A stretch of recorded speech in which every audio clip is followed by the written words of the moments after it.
Ada satu nama yang disebut-sebut dalam doa, disanjung oleh para nabi, dan dijadikan teladan oleh miliaran manusia. Ia bukan raja, bukan bangsawan, ia hanyalah anak yatim dari padang pasir, tapi darinya lah cahaya peradaban bermula. Inilah kisah Nabi Muhammad SAW. Di tanah gersang Mekah, pada tahun yang dikenal sebagai tahun gajah, lahirlah seorang anak bernama Muhammad. Ayahnya telah tiada sebelum ia sempat melihat dunia. Ibunya wafat saat ia baru berusia 6 tahun.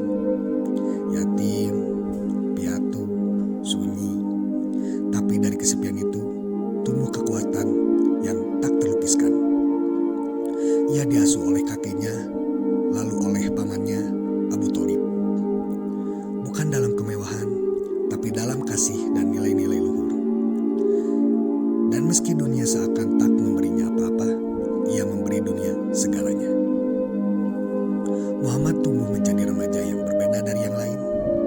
Dalam masyarakat yang suka mabuk, berjudi, dan menyembah berhala, ia menjauh. Ia berdagang dengan jujur, berkata dengan benar, dan bertindak tanpa celah. Orang-orang memanggilnya Al-Amin, yang terpercaya, sebuah gelar yang tak diberikan sembarangan. Seorang wanita mulia bernama Khadijah binti Khuwailid melihat ketulusan dalam dirinya. Ia tak melihat harta, tapi akhlak. Ia tak menimbang kekuasaan, tapi kejujuran. Mereka pun menikah dalam cinta, dalam iman, dalam perjuangan. Khadijah bukan hanya istri, tapi sahabat pertama, penopang utama, dan pelindung dalam badai awal kerasulan. Pada usia 40 tahun, di gua sunyi bernama Gua Hiro, malam yang tenang berubah menjadi awal sejarah. Sebuah cahaya menyapa, suara yang mengguncang jiwanya berseru, "Iqra, bacalah." Itulah malaikat Jibril. Itulah wahyu pertama. Dan di sanalah Muhammad menjadi utusan, menjadi rasul. Tapi wahyu tidak membuat jalan mulus. Justru duri dan batu mulai dilemparkan. Orang-orang menertawakan, menghina, menyiksa para pengikutnya. Abu Lahab memusuhinya, Quraisy mencemoohnya, namun Muhammad tidak membalas. Ia tidak mundur, ia tetap berdiri, menyampaikan kebenaran dengan sabar, dengan cinta. Ketika Mekah tak lagi aman, ia hijrah ke Madinah. Di kota ini, cahaya Islam tumbuh subur. Muhammad tidak hanya menjadi pemimpin agama, tapi pemimpin masyarakat. Ia mendamaikan yang berselisih, menghapus dendam, membangun persatuan.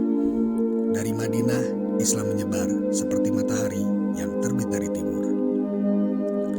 Perang demi perang harus dilalui, Badar, Uhud, Khandaq, tapi tidak ada satupun perang yang dimulai dengan keserakahan. Semua demi mempertahankan iman dan perdamaian. Dan ketika akhirnya Mekah kembali berada dalam genggaman, ia tak menghukum, tak membalas. Ia justru berkata, "Hari ini adalah hari pengampunan." Di usia 63 tahun, tubuh itu mulai melemah, nafas mulai berat, tapi kata-katanya tetap penuh cinta. Di pangkuan Aisyah, Nabi Muhammad menghembuskan nafas terakhir. Umat menangis, langit seakan redup, tapi risalahnya tak pernah mati. Muhammad SAW bukan hanya seorang nabi. Ia adalah cahaya bagi dunia, pelita dalam gelap, akhlak yang berjalan di muka bumi. Jika engkau ingin mengenalnya, lihatlah dalam hatimu. Adakah cinta? Adakah kasih? Adakah keinginan untuk menjadi lebih baik hari ini daripada kemarin? Itulah warisan Nabi Muhammad SAW, dan semoga kita semua menjadi bagian dari cahaya. Terima kasih telah mendengarkan episode ini. Jika kisah ini menyentuh hatimu, jangan lupa follow podcast ini, bagikan ke teman-temanmu, dan teruslah dengarkan kisah-kisah penuh hikmah bersama kami. Sampai jumpa di episode berikutnya. Wassalamualaikum warahmatullahi wabarakatuh.